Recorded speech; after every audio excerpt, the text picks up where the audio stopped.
प्रेमात फार वेळा काय होतं, प्रेम तिच्यावर करायचं, घराभोवती फिरायचं. प्रेमात फार वेळा काय होतं, प्रेम तिच्यावर करायचं, घराभोवती फिरायचं. एखाद्या दिवशी तिच्याच लग्नात जेवायचं. एखाद्या दिवशी तिच्याच लग्नात जेवायचं. अशी लग्न खूप जेवलो. अशी लग्न खूप जेवलो. कारण प्रत्येकीनं आग्रहानं निमंत्रणं धाडली. निमंत्रणाबरोबर स्पेशल पत्रही पाठवली. त्यात पुन्हा तिचं आग्रहाचं निमंत्रण असायचं.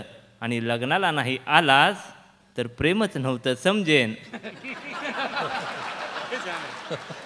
लग्नाला नाही आलास तर प्रेमच नव्हतं समजेन. असं लग्न जमल्यावरही तिनंच म्हणायचं, मी फक्त प्रत्येकीच्या लग्नात पोटभर जेवून प्रेमाच्या ढेकरा देत फिरायचं.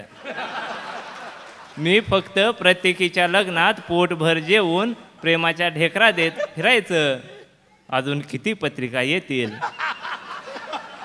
अजून किती पत्रिका येतील अंदाज घेत बसायचं. अशी लग्न जेवता जेवता दिवस असे सरत गेले.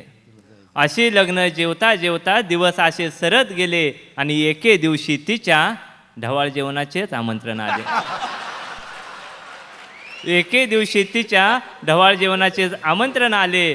आधी मधी कधी भेटलीस तर म्हणते प्रिय करा. आधी मधी कधी भेटलीस तर म्हणते प्रिय करा.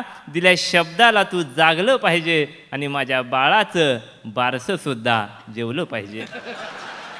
आधी मधी कधी भेटलीस तर म्हणते प्रिय करा. दिल्या शब्दाला तू जागलं पाहिजे. आणि माझ्या बाळाचं बारसं सुद्धा जेवलं पाहिजे. प्रेमात फार वेळा असंच होतं. प्रेम तिच्यावर करायचं, घराभोवती फिरायचं. एखाद्या दिवशी तिच्याच गल्लीतून जाताना तिच्या पोरानं मला मामा म्हणायचं, मला मामा म्हणायचं. धन्यवाद.